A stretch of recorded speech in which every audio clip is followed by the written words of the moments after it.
Salmos 34, verso 14, irmãos, é onde nós vamos começar a nossa caminhada hoje à noite, na oitava ministração, a oitava parte da nossa introdução a Didaquê. Didaquê, você sabe, nós temos aprendido, é o primeiro manual de doutrina da igreja, elaborado pelos primeiros líderes da igreja, com base no Novo Testamento, lá no primeiro século.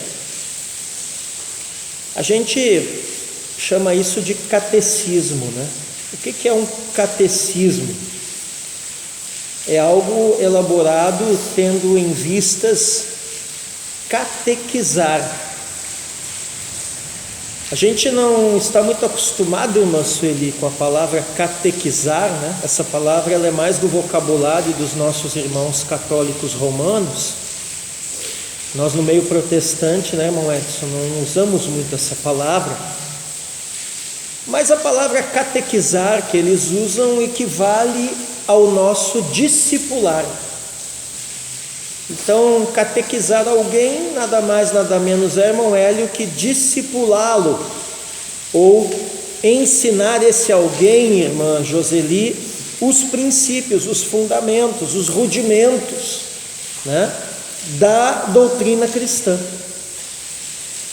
Então, o Didaquê é também chamado de instrução dos 12 apóstolos, ele é elaborado lá no primeiro século da era cristã. Popularmente ficou conhecido como instrução dos 12 apóstolos, mas nós sabemos que não foram os 12 apóstolos que escreveu isso aqui,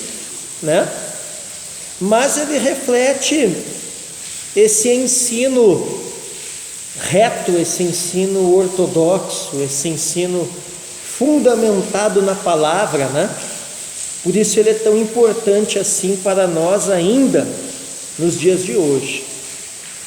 E na nossa caminhada aqui no Didaquê, nós já vimos algumas coisas muito interessantes, Nós vimos primeiramente aqui na parte 1, a respeito dos dois caminhos, O caminho que leva à vida e o caminho que leva à morte.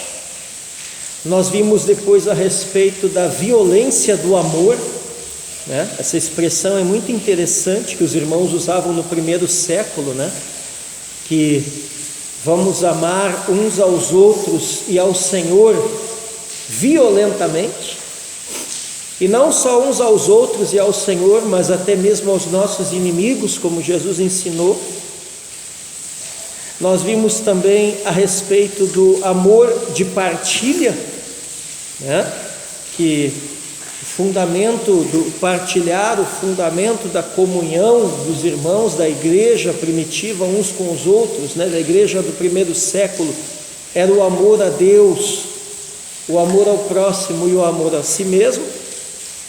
Depois nós vimos na parte 2, exigências do amor ao próximo, que amor ao próximo para a igreja no primeiro século, assim como deve ser para nós hoje, não era uma opção, era sim uma exigência.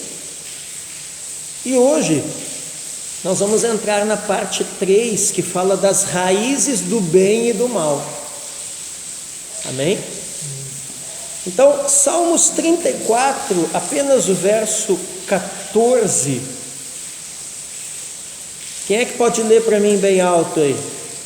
Aparta-te do mal e faze o bem, procura a paz e segue. Então aí, a minha tradução diz: afaste-se do mal e pratique o bem, procure a paz e empenhem-se por alcançá-la. Amém? Agora vamos também lá para 1 Tessalonicenses 5:22, lá no Novo Testamento, primeira de Paulo aos Tessalonicenses, capítulo 5, verso 22, é um versículo bem curtinho, Como é que diz aí a sua Bíblia? 1 Tessalonicenses 5:22. Evite todo tipo de mal. Evite todo tipo de mal. A minha tradução diz: abstenha-se de toda forma de mal. Tem alguma tradução diferente aí para os irmãos? Minha pegou aqui. A minha então, abstende-vos de toda aparência do mal. Amém. Algumas traduções diziam fugir da aparência do mal. Né? Então, o Didaquê começa com uma instrução que está muito relacionada a essas duas passagens que nós lemos, o Salmo 34:14 e o 1 Tessalonicenses 5:22, quando ele diz assim: meu filho, procure evitar tudo que é mal e tudo que se pareça com o mal. Não seja colérico, porque a ira conduz para a morte. Também não seja ciumento, nem briguento ou violento, porque os homicídios nascem de todas essas coisas. E eu lembrei aqui do que Paulo fala em Efésios. Abra sua Bíblia, Efésios 4, 26 e 27. Paulo vai dar uma instrução, né, a respeito disso. Efésios 4, veja lá, 26 e 27. Né? A Bíblia diz assim: fiquem irados e não pequem, não deixem que o sol se ponha sobre a ira de vocês, nem deem lugar ao diabo. E no mesmo capítulo ainda, o verso 31 e 32, Paulo vai dizer assim: que não haja no meio de vocês qualquer amargura, indignação, ira, gritaria e blasfêmia, bem como qualquer maldade. Pelo contrário, sejam bondosos e compassivos uns para com os outros, perdoando uns aos outros, como também Deus em Cristo perdoou vocês. Amém? Então veja que aqui, nesse ponto, né, que a Didaquê começa a ensinar sobre as raízes do mal e do bem, ele traz um princípio geral. Qual é o princípio geral, né? Que nós, os cristãos, devemos evitar o mal, e o mal, ele é apresentado como consequência de três coisas. Como consequência do egoísmo, como consequência da falta de controle e como consequência da ambição. E sobre a ambição ele vai falar aqui, nesse próximo ponto, quando ele diz assim: meu filho, não seja cobiçoso de mulheres. A mesma coisa as mulheres para os homens, né? Porque a cobiça leva à fornicação. Evite falar obscenidades e olhar com malícia, pois os adultérios surgem de todas essas coisas. E aí eu lembrei da instrução de Jesus, né, irmãos, em Mateus 5, 27 e 28.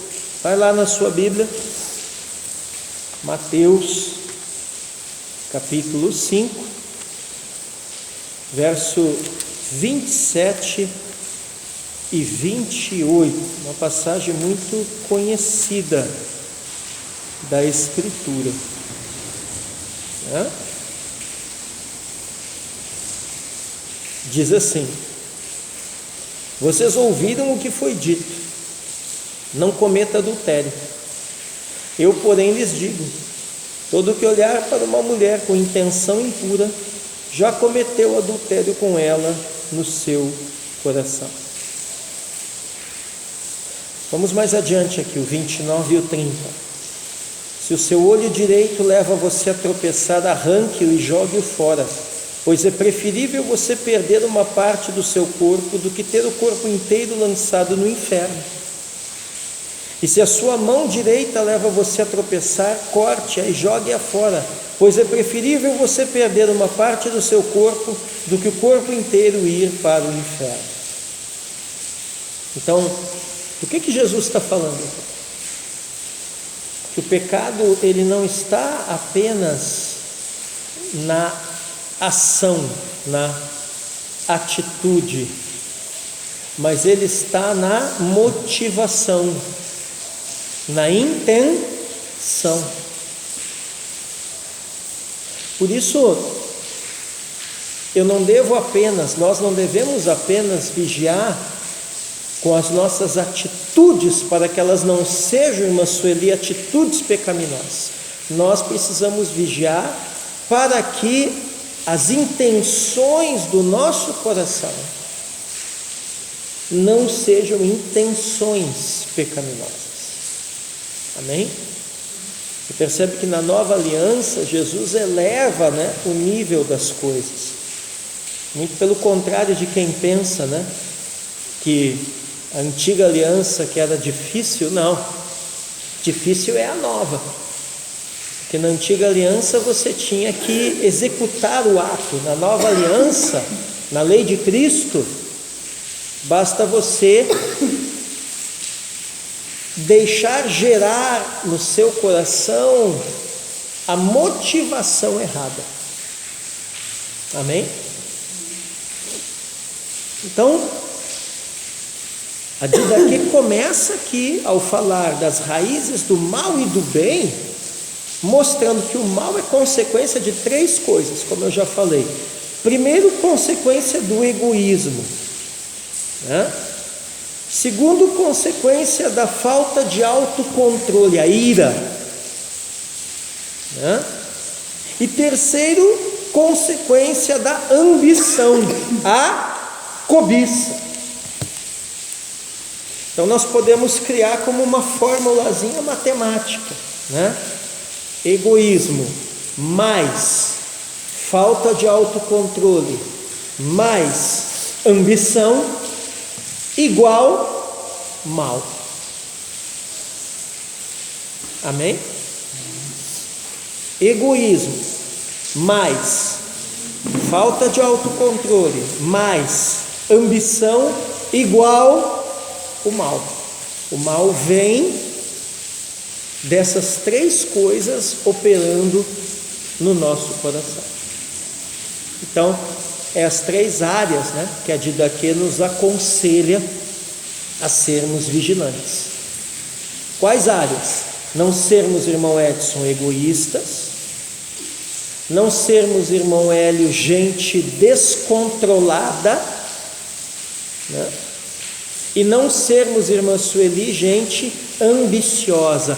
Ambiciosa não no sentido de querer ter um emprego melhor, um carro melhor, uma casa melhor, uma vida melhor, Não, ambicioso no sentido de ambicionar, desejar, invejar o que é do outro.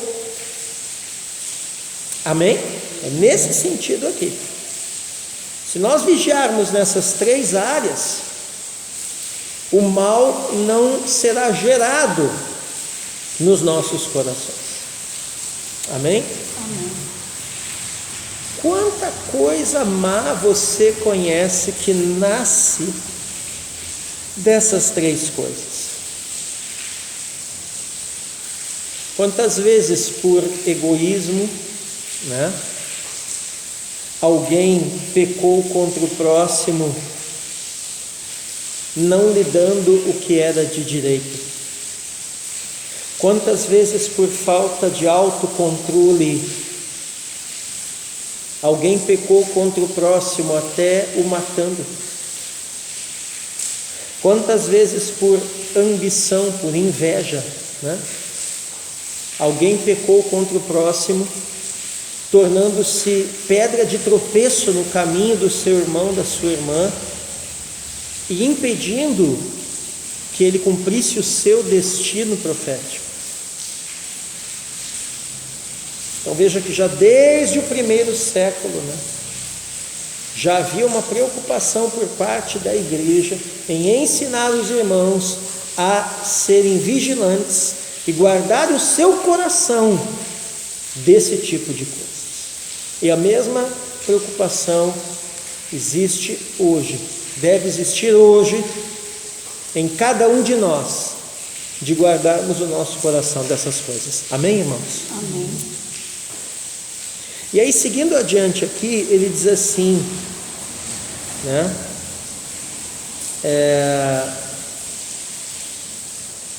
é interessante que ele faz uma observação ainda, com relação aqui ao homicídio e ao adultério, Ele coloca que homicídio e adultério têm a sua raiz na falta de autocontrole e na cobiça. Cobiçar, ele diz assim, não é simplesmente desejar, mas fazer planos e armadilhas de se apropriar daquilo que se deseja. Amém? Então, não sei se os irmãos estão entendendo, mas ele está falando aqui das maquinações. Quantas vezes alguém maquinou na sua cabeça, quantas vezes alguém fez planos no seu coração, para levar vantagem sobre o outro e alcançar aquilo que tão cobiçosamente desejava. Vocês conhecem um monte de gente assim. Talvez vocês já foram assim.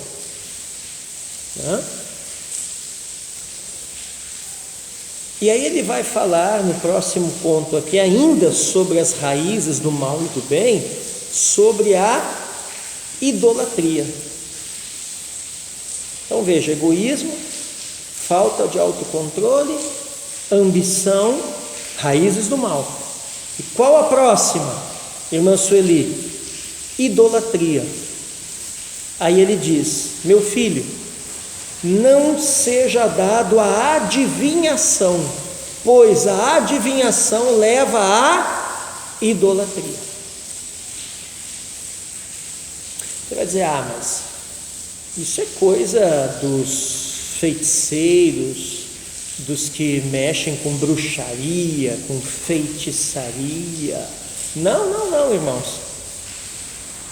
Tem muita adivinhação dentro da igreja, por incrível que pareça. Aqueles crentes místicos, aqueles crentes excessivamente, que levam as coisas para um extremo, que não se atém às escrituras, que não tem um relacionamento saudável, sadio, equilibrado com o Espírito Santo, que dão ouvidos a tudo que é tipo de espírito, a tudo que é tipo de palavra, a tudo que é tipo de conversa. E hoje em dia, infelizmente, os crentes têm sido bombardeados pela internet. Essa palavra aqui, amanhã vai para a internet, para o nosso canal no YouTube, A Verdade em Destaque, Mas os irmãos podem perceber, não sei se vocês percebem isso, mas há uma preocupação sempre no meu coração, quando notícias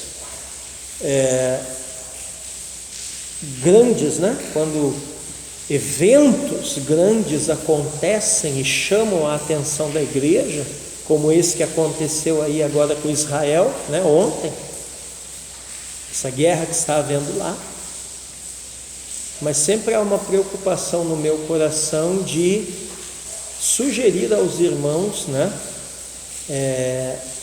canais, links, opiniões, pessoas que que eu conheço ou que eu sigo e que eu sei que vão ter uma visão equilibrada da situação, equilibrada das coisas, porque se quando coisas assim, irmã Sueli, não estão acontecendo no mundo, já tem tudo quanto é maluco com uma Bíblia na mão, se dizendo profeta e falando tudo que é coisa na internet, imagina, irmão Edson, quando essas coisas acontecem. Então, aparece gente de tudo quanto é jeito, de tudo quanto é tipo, de tudo quanto é fé, de tudo quanto é igreja, com uma Bíblia na mão, né? E 99% desses, irmã Sueli, completamente despreparados para falar do assunto, dando palpite, propondo teorias, dando ideias, colocando coisas na mente e no coração do povo, completamente desalinhadas, desequilibradas, desajustadas, indo para extremos, e para isso usando a Bíblia. Isso também é uma forma de adivinhação, né? Quanta gente faz da Bíblia como que um oráculo, né? Parece assim que quanta gente por aí idolatra determinados sujeitos que se dizem profetas. Não que eu não acredite na existência de profetas de ofício, né? Mas, irmãos, profeta de ofício não é bem assim. Não é qualquer boca mole por aí que sai falando à torta e à direita e botando a mão na cabeça dos outros que você vai acatar como um profeta. Não é bem assim. Profetas de ofício, eles existem, mas muito pelo contrário, né? Eu tenho ensinado aqui para vocês que é exatamente o contrário, né? Quem é aquele que vai procurar falar o mínimo possível com o máximo de entendimento da situação. E quantos aproveitadores surgem por aí, né? Infelizmente, no meio da igreja, no meio evangélico, né? Usando muitas vezes, a gente viu muito isso na pandemia, né? Usando muitas vezes de circunstâncias, de situações, né? Até para querer arrecadar recursos com a igreja, com os irmãos, sejam eles recursos financeiros, sejam eles recursos virtuais, né? Às vezes gente por aí que faz um sensacionalismo na internet para obter like, para obter inscrição em canal, curtida, isso e aquilo, né? Aqueles negocinhos que a gente vê na internet muitas vezes, que você manda lá um valor para o sujeito e tal, né? Para obter Pix, né? Está cheio de gente assim, irmãos. E isso também se enquadra na categoria, né? De adivinhação. A lei vai dar um outro nome para isso, né? Talvez a lei denomine isso como estelionato, mas a Bíblia vai enquadrar isso, né? Numa categoria de adivinhação. E toda a adivinhação, seja ela nesse aspecto da bruxaria, da feitiçaria, seja ela nesse aspecto mais camuflado, indireto, do sensacionalismo, né? do extremismo, do misticismo, né? Tudo isso leva à idolatria.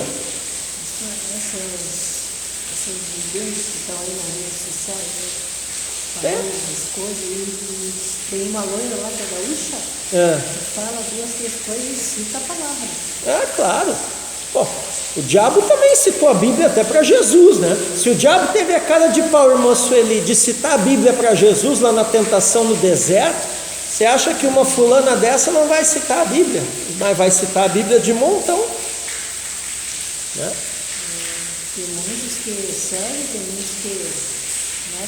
né, E aí entra o conceito de idolatria, porque a gente pensa idolatria, a pessoa se prostrar diante de uma imagem de escultura, alguma coisa assim. Não. Olha o que a Didaquê ensina. Ó. O que é idolatria? Idolatria é a manipulação do sagrado ou de alguma coisa que é apresentada como sagrada para alcançar interesses próprios. Então, toda vez que alguém manipula a fé, manipula o sagrado para alcançar lucro, interesses próprios, fama, prestígio, poder, isso também é idolatria. Vou te dar um exemplo. Quando determinados sujeitos na televisão manipulam o sentimento das pessoas simples em casa, para mandar para eles determinada quantia financeira, né, para fazer determinado voto, determinada aliança. Tá, mas o senhor não pede oferta? Claro que eu peço oferta, né? Ofertar faz parte do culto a Deus. Daqui a pouquinho aqui nós vamos ofertar. O senhor não recebe dízimos no seu ministério? Claro que eu recebo dízimos. Dizimar faz parte da obediência a Deus, da vida cristã. Daqui a pouco nós vamos adorar aqui com os dízimos também.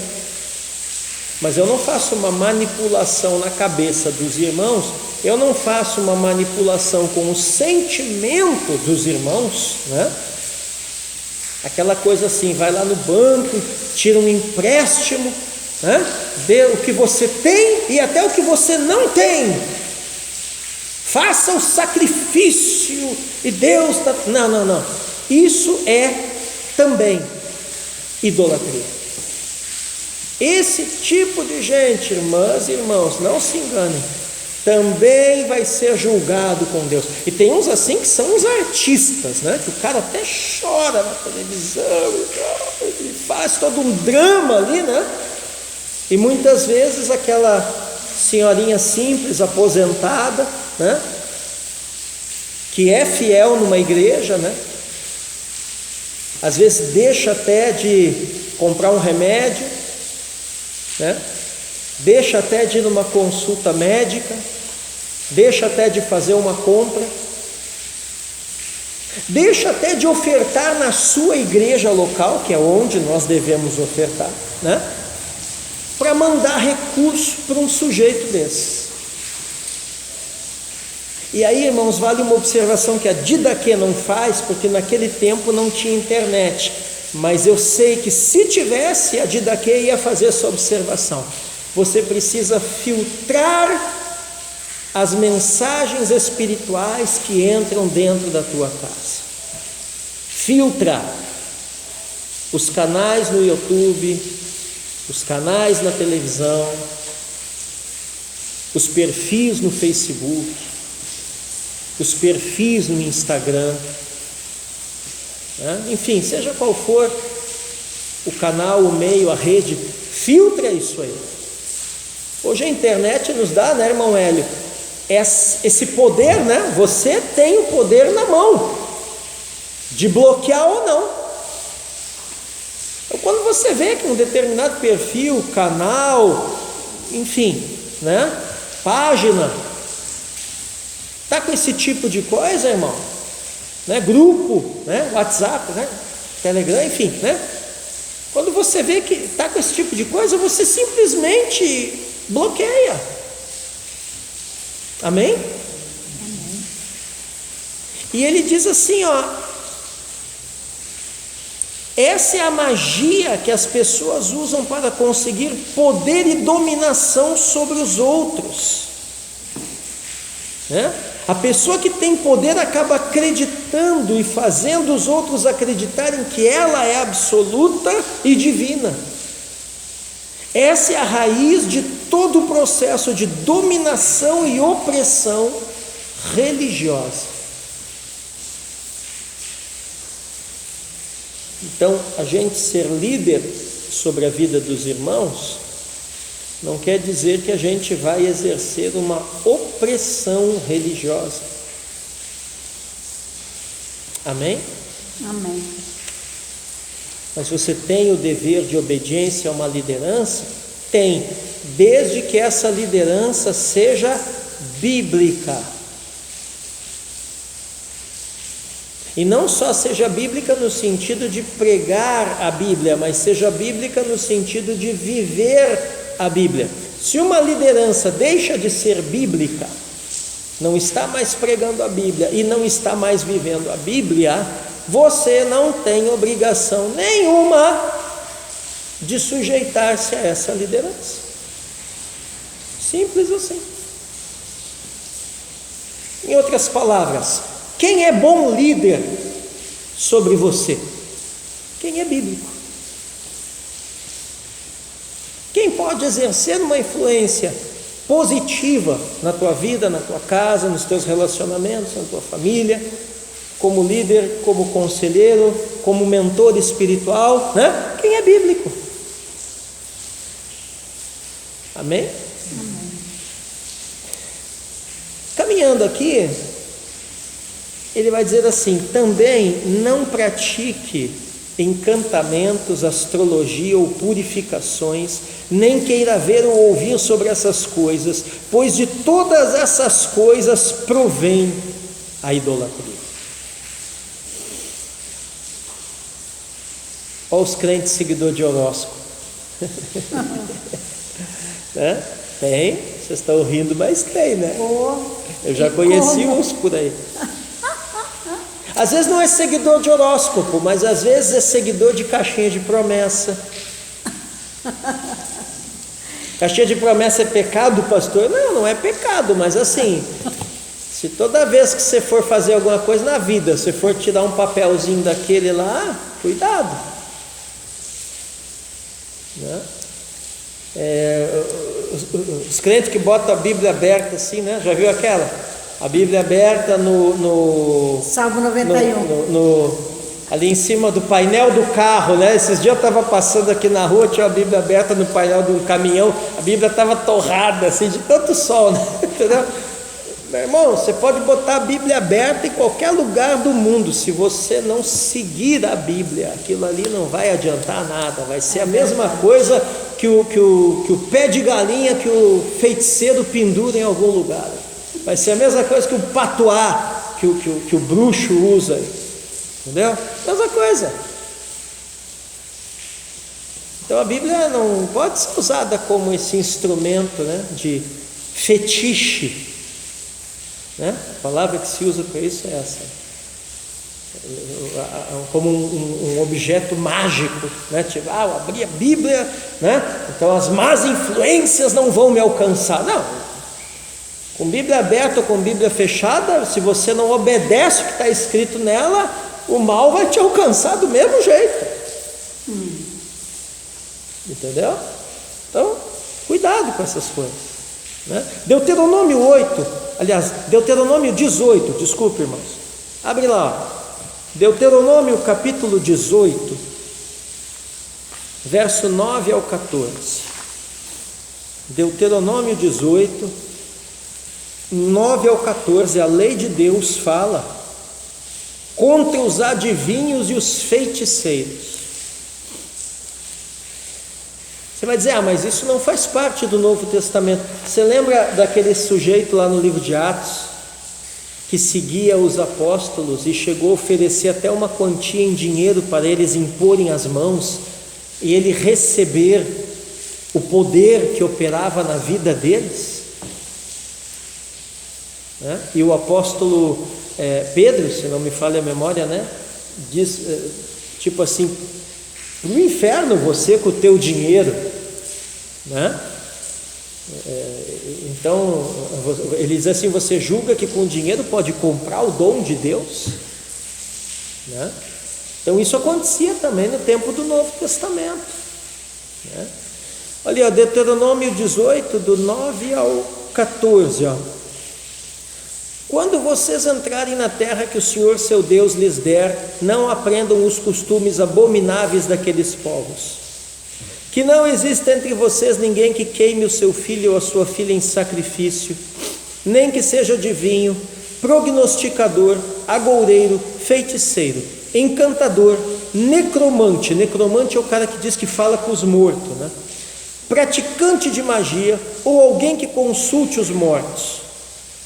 Pois todo aquele que faz tal coisa é abominação ao Senhor, e por estas abominações o Senhor, o Deus de vocês, está expulsando estes povos de diante de vocês. Aqui é a causa, por que aqueles povos que habitavam Canaã foram expulsos por Deus da sua terra? Por causa desses pecados. Verso 13: sejam perfeitos para com o Senhor seu Deus, porque as nações dessa terra que vocês vão possuir ouvem os prognosticadores e os adivinhos, mas o Senhor, o Deus de vocês, não permitiu que vocês fizessem tal coisa. Amém? Esse tipo de coisa, ela é simplesmente proibida por Deus para a vida de qualquer um dos seus servos. Até aquela história, né? Vamos ver aqui o que a Bíblia vai falar para mim hoje. Tá. Aí abre na página em branco. Hoje Deus não está falando nada. Né? Cuidado com essas coisas. Tá? Essa é boa. Onde se abre na palavra ali, aí começa a ler. Esse aqui não. Isso não é meu, não. Isso não é meu. Esse é pro Hélio, não é essa é para uma mim. palavra de juízo, não é para mim. Agora aqui vai vir um pedaço, ó, que pega muita gente na igreja. Ó. Olha ali, ó.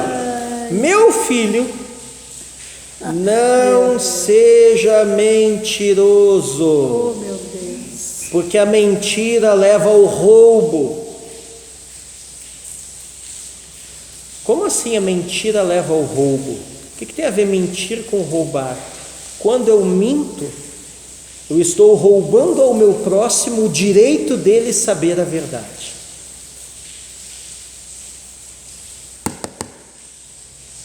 Vou repetir. Quando você mente, você nega ao próximo o direito que ele tem, que ela tem, de saber a verdade. Então a mentira também está associada com o roubo. Não seja ávido de dinheiro, nem cobice a fama, porque os roubos nascem de todas essas coisas. Claro, se eu disser para os irmãos que eu não gosto de ganhar dinheiro, eu vou estar mentindo. Quem não gosta de ganhar dinheiro, irmão Sueli, deve ter algum problema na cabeça. Eu não conheço ninguém que não gosta de ganhar dinheiro. O problema não está em ganhar dinheiro. O problema está em fazer do dinheiro o seu Deus. O problema está em viver apegado ao dinheiro como a um ídolo. O problema está em ter uma cobiça descontrolada. Vocês conhecem gente assim? Por dinheiro. Esse é o problema. Os roubos, e também ele fala da fama, né? A fama é uma coisa que nós temos que cuidar muito, irmãos, porque quando uma pessoa não sabe lidar com a fama, e o que é fama? Fama é todo lugar de destaque que você alcança. Lá no seu serviço você pode receber uma promoção uma hora dessas, né? E uma promoção merecida, você trabalhou direito, né? Você vai ser colocado num lugar de destaque, você vai ficar famoso dentro da empresa. É pecado ser famoso? Não. É pecado se deixar dominar pela fama, né? E agora eu sou o novo chefe aqui, né? Então eu vou pisar em todo mundo. Opa! A partir do momento que você entra por esse caminho, você já se perdeu, você não sabe lidar com a fama. Então, nós temos que saber lidar com as posições de destaque. Temos que ocupar essas posições, amém? Mas ao chegar lá, irmão Edson, sabermos lidar com elas. Isso, irmãos, não é até com relação a ter as coisas. Você já parou para pensar? Por que tem muita gente boa por aí, até na igreja, né? Mas que ele ou ela, por exemplo, vamos dar um exemplo aqui, né? nunca consegue ter um carro zero. Vou dar um exemplo de um carro. Por que será? Porque talvez essa seja uma pessoa que não sabe lidar com um nível maior, com algo melhor. Talvez aquilo vai destacar ele, ela na sua família, no seu bairro, na sua igreja, e ele não vai saber lidar com a fama. Aí o que vai acontecer, né? Uma noite como essa, por exemplo, né? Eu não vou para a igreja com meu carro zero, porque vai embarrear o carro. Porque eu vou levar os irmãos depois, vão me pedir carona para levar para casa, e lá naquele bairro lá tem muito buraco, vai estragar o carro. Quando alguém começa a entrar por esse caminho, né, já não soube lidar aí com um nívelzinho de crescimento. Então, cada coisa que você conquista melhor, maior, seja material, seja espiritual, né? Vou lhe dar um exemplo. Por que tem gente na igreja que passa a vida inteira muitas vezes querendo operar num dom espiritual e Deus não dá aquilo para ele? Porque de repente, se Deus der aquilo para ele, Deus der aquilo para ela, vai se achar pronto, agora eu sou o profeta. E todo mundo tem que seguir exatamente tudo que eu digo. Então vai ficar a vida inteira ali, né? E não vai alcançar, não vai obter aquilo ali. O que a Bíblia nos ensina? Sede fiel sobre o pouco, e sobre o muito. Deus te colocará. Amém. Amém? Quem não é fiel numa bicicleta não será fiel num carro zero. É verdade. Quem não é fiel num emprego de, limpeza, não será fiel num cargo de supervisão. Simples assim. Amém? Abra a Bíblia em Colossenses 3, versos 9 e 10. Colossenses. E alguém abre em 1 Timóteo 6, 10. Nós já estamos indo para o final aqui. Carta de Paulo aos Colossenses, capítulo 3, versos 9 e 10. Deixa eu ir? Amém? Leia para mim aí. Não mintais uns aos outros, pois que já vos despistes do velho homem com os seus feitos, e vos vestistes do novo, que se renova para o conhecimento, segundo a imagem daquele que o criou. Aí, então não mintais uns aos outros. Agora alguém vá para 1 Timóteo 6,10. 1 Timóteo 6,10. Porque o amor do dinheiro... Não. 1 Timóteo? Sim. 6,10. Ah, tá, vai. Porque o amor do dinheiro é a raiz de todos os males. E alguns, nessa cobiça, se desviaram da fé e a si mesmos se atormentaram com muitas dores. Aí, então o problema não é o dinheiro, mas sim o amor ao dinheiro. Tem gente que passa a vida inteira ganhando dinheiro e nunca usufrui do dinheiro para nada. É o popular pão duro, né? Entendeu? Então, claro, não vamos esbanjar, né? Porque a Bíblia também condena ser esbanjador, né? Mas dentro de um discernimento espiritual, de um bom senso, vamos usar o dinheiro, né? De uma maneira correta, amém? Aí ele vai dizer aqui o seguinte: a mentira oculta uma verdade a qual o próximo tem direito. Então, qual é a minha motivação? Qual deve ser a sua motivação para nós falarmos sempre a verdade? É não negar nem roubar o direito que o próximo tem a essa verdade. Amém? Ao lado do poder, ele vai dizer aqui, né? A riqueza é outro grande ídolo. Tá? Então, cuidado com mentira, cuidado com poder, cuidado com riqueza.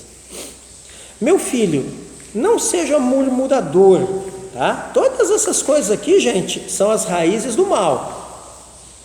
Não seja murmurador, porque a murmuração leva à blasfêmia. Não seja insolente, nem tenha mente perversa, pois as blasfêmias nascem de todas essas coisas. E aí nós vamos lá para 1 Coríntios, capítulo 10, verso 10. O apóstolo Paulo também tem uma instrução com relação aqui à murmuração, gente, para nós nessa noite. 1 Coríntios, capítulo 10, verso 10. O que diz aí?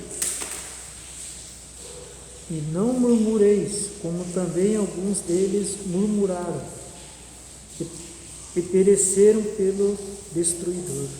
Aí, ó. Então, não murmureis, porque a murmuração leva à blasfêmia.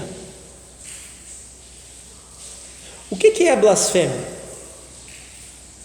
É quando a gente diz que o projeto de Deus é mau. Então, a murmuração, a insolência, a mente perversa conduzem à dúvida, à reclamação e à blasfêmia. Quem duvida reclama, e quem duvida e reclama, se não coloca um freio nisso, vai acabar blasfemando. A gente pensa em blasfêmia, né? Como assim ofender a Deus, né?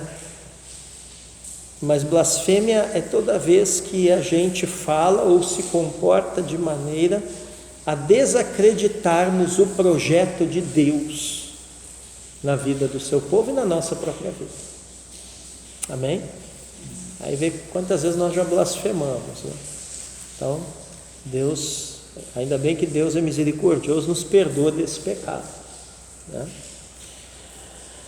E ele vai avançar aqui dizendo: seja manso, porque os mansos receberão a terra como herança. Abre lá a sua Bíblia, Salmo 37, verso 11. Salmo 37, verso 11. Veja o que diz lá. Mas os mansos herdarão a terra e se deleitarão na abundância de paz. Aí, ó. A partir daqui ele vai começar a falar das raízes do bem. Até aqui ele falou das raízes do mal, agora ele começa a falar das raízes do bem. Primeira raiz do bem, mansidão. Os mansos herdarão a terra. Amém? Aleluia. Então, o que ele está mostrando aqui, né? De qualidades que pertencem aos justos. Quais são as raízes do bem? São as qualidades que pertencem aos justos, né? Que acreditam no anúncio do Evangelho, que lutam pelo reino de Deus, pela justiça de Deus, né? A nossa força, irmãos, a força da igreja, a força dos justos, não vem de uma luta armada, mas de uma violência de amor. Amém? Então nós vamos perseverar violentamente no amor de Deus, e daí vem a nossa força. Ele vai continuar aqui dizendo assim, ó: seja paciente, misericordioso, sem maldade, tranquilo e bom. respeitando sempre as palavras que você tiver ouvido. Abra aí sua Bíblia, Efésios capítulo 4. Efésios 4, 29 ao 32. Vai falar disso. Efésios 4, 29 ao 32 diz assim, ó: não saia da boca de vocês nenhuma palavra suja, mas unicamente a que for boa para a edificação conforme a necessidade, e assim transmita graça aos que a ouvem. Então a nossa palavra tem que transmitir o quê? Graça. Verso 30, e não entristeça o Espírito Santo de Deus, no qual vocês foram selados para o dia da redenção. Que não haja no meio de vocês qualquer amargura, indignação, ira, gritaria e blasfêmia, bem como qualquer maldade. Pelo contrário, sejam bondosos e compassivos uns para com os outros, perdoando uns aos outros, como também Deus em Cristo perdoou vocês. Amém? Aleluia. E aí ele termina aqui a didaquê, né? Nesse ponto, as raízes do mal e do bem, dizendo assim: não se engrandeça a si mesmo, nem se entregue à insolência, não se junte com os grandes, mas converse com os justos e pobres. Marcos 10, 43 ao 45 fala alguma coisa a respeito disso. Evangelho de Marcos, capítulo 10, confere aí na sua Bíblia, versos 43 ao 45. Olha lá, Marcos 10, 43 ao 45, o que diz ali? Mas entre vós não será assim. Antes, qualquer que entre vós quiser ser grande, será vosso serviçal. E qualquer que dentre vós quiser ser primeiro, será servo de todos. Porque o Filho do Homem também não veio para ser servido, mas para servir e dar a sua vida em resgate de muitos. Aí, ó. Então, qual é o padrão de Jesus? Se você quer ser grande no reino, sirva. Sirva. Amém? Aceite como boas as coisas que lhe acontecem, sabendo que nada acontece sem o consentimento de Deus. E o último versículo aqui dessa noite, né? Eclesiastes 3:1. Veja lá, livro de Eclesiastes, capítulo 3, o verso 1 apenas. Muito conhecido, né? Eclesiastes 3, verso 1 diz o quê? Tudo tem o seu tempo determinado, e há tempo para todo propósito debaixo do céu. Então, tudo tem um tempo determinado, e para todo propósito debaixo do céu há um tempo, né? Então, o cristão sabe o quê? Que a vida e a história obedecem, em primeiro lugar, ao projeto de Deus. Por isso, o cristão é sempre levado a buscar o quê? O significado profundo dos acontecimentos. E esse é o motivo pelo qual o cristianismo é a fé mais sofisticada que existe dentre todas as outras fés, dentre todas as outras religiões. Por quê? Porque cristianismo não é religião para gente superficial. Cristianismo é religião de gente que sempre vai buscar um significado mais profundo para os acontecimentos e vai achar esse significado na palavra de Deus, a Bíblia Sagrada. Amém? Amém. Muito bem. Glória Com a isso, Deus. então, hoje nós concluímos mais um passo aqui na nossa caminhada aqui, né, de introdução ao Didaquê. Próxima oportunidade nós vamos falar de um tema muito interessante aqui, que é o capítulo 4, a vida em comunidade, a vida da igreja, a vida inserida na comunidade.